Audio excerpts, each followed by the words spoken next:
All right, welcome back. It's mid-December, I think the 15th.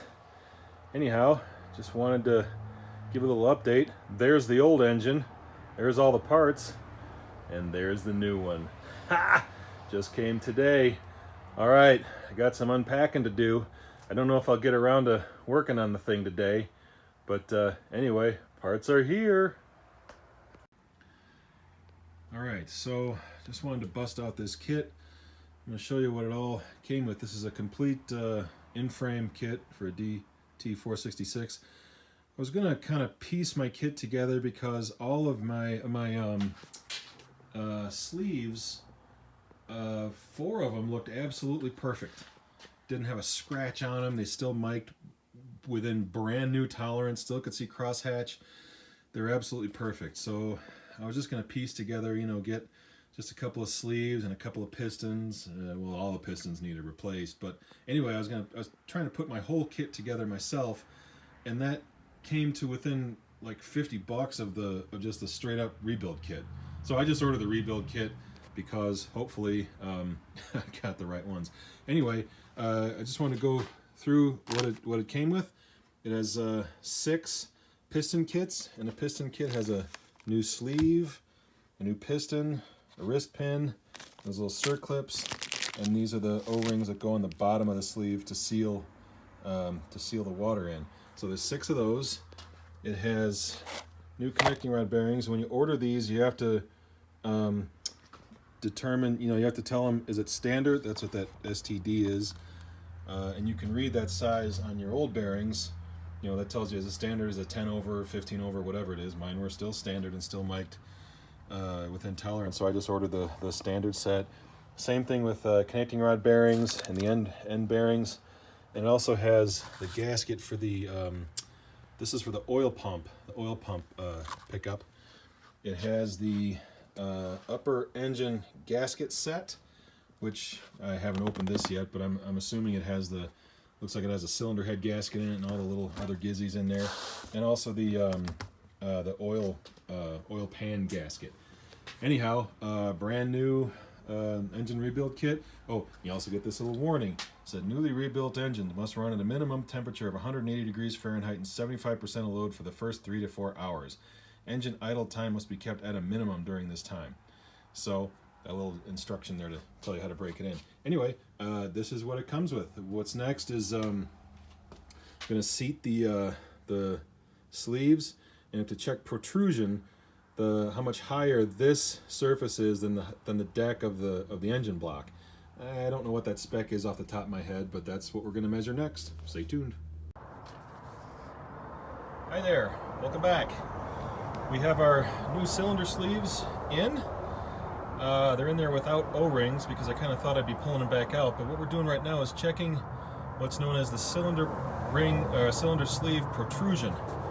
And the protrusion is the measurement of the height between this surface and the deck of the block. Not this. This is way higher. It's this that we're looking for, between here and here. Well, maybe more accurately, between here and here. Anyway, so the spec for that is 0.002 to 0.005.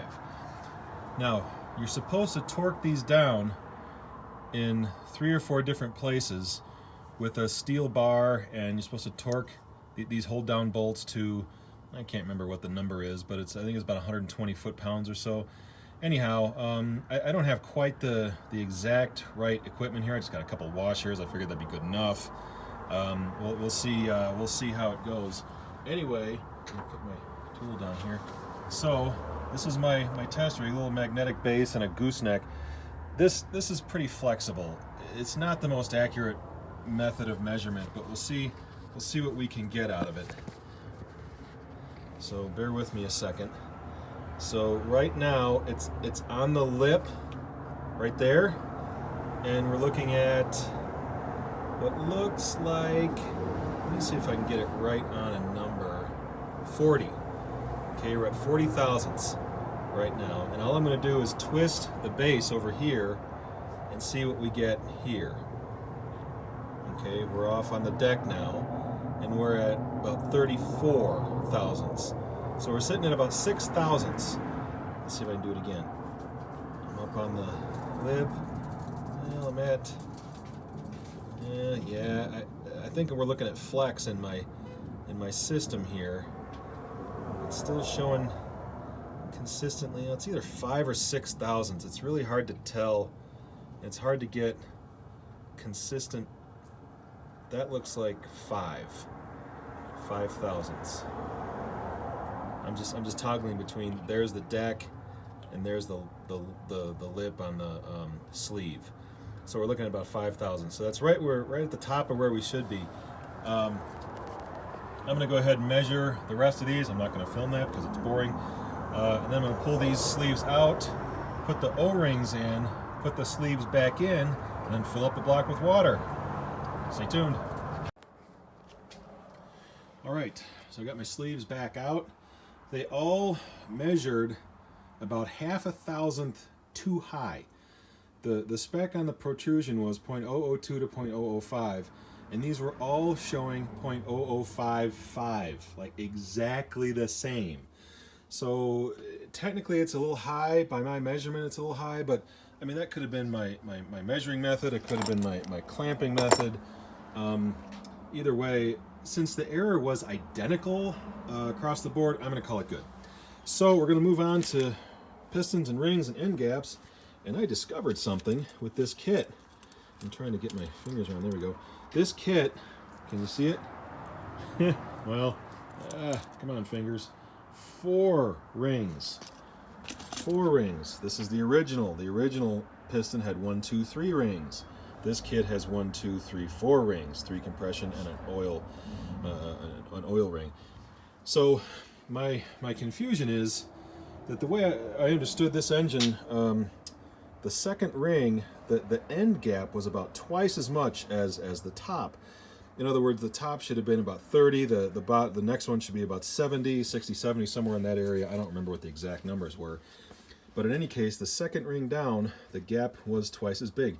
And I measured, and sure enough, the gap is twice as big. At least that's how it was when the engine was running. And did some digging on that, and I think what I found out is that's because Navistar discovered that second ring was somehow sealing too much and maybe putting some upward pressure on that top ring, causing some, I don't know, loss of compression, maybe some oil burning. I don't know. Real vague and silly on how I understand why that gap has to be wider. That second ring gap has to be wider. But it does. The manual says so. The way the rings were in the engine were that way. They supported what the manual said. So now my question is, how do I set these? So the people I bought this kit from, of course, couldn't tell me. They didn't even know what ring end gap was. So I actually got a call in to Interstate McBee, the guys who actually put this kit together, and Mike at Interstate McBee is being very helpful. Thanks, Mike. He's getting the information I need. In fact, I just got off the phone with him. He needed the actual part numbers for the ring kits and the pistons that I have in here. So he's going to call me back, let me know what these end gaps are supposed to be, and then I will set the end gaps. That's my dog being silly. I will set the end gaps and then put these sleeves back in that engine and put some water in there and see if we got a seal. Anyway, stay tuned. All right, welcome back. I did hear from Mike over there at Interstate McBee, and he told me these are the ring gap specs. The top ring is 22 thousandths to 30 thousandths. The next ring is 12 thousandths to 20 thousandths, and the oil ring is 16 thousandths to 24 thousandths. These seem really tight. These tolerances seem really tight, but I think it's interesting that the top ring has a higher gap than the intermediate ring. It's kind of reverse of the OEM engine, where the top ring had a tight gap and the intermediate ring had a big gap, wider gap. This one, the wider gap is on top. Now that's probably, so if this second ring pushes too hard on the ring above it, it's going to go through that gap and up into the combustion chamber, I guess. Anyway, that's what they say the ring gaps are supposed to be. I just gapped the first top ring, and that gap is right in the middle of 22 thousandths and 30 thousandths. So I'm going to go ahead and gap the rest of these. I'm certainly not going to film all that. And then, well, we're going to start dropping cylinders, pistons in, and cylinder liners, sleeves. Stay tuned. All right, here's where we're leaving it for today. It's at the end of the day, and I'm pretty tired. We got all our pistons all made up. The liners are already in with the O-rings and everything. So I think tomorrow we'll drop the pistons in, and then while I'm torquing up the bottom end, before I go down there, I think I'm going to go ahead and put some water in the block, so I can, I'm going to be down there anyway. That's a good time to check for leaks and stuff. So yeah, that kind of makes sense to me. So anyway, all right, so that's it for today.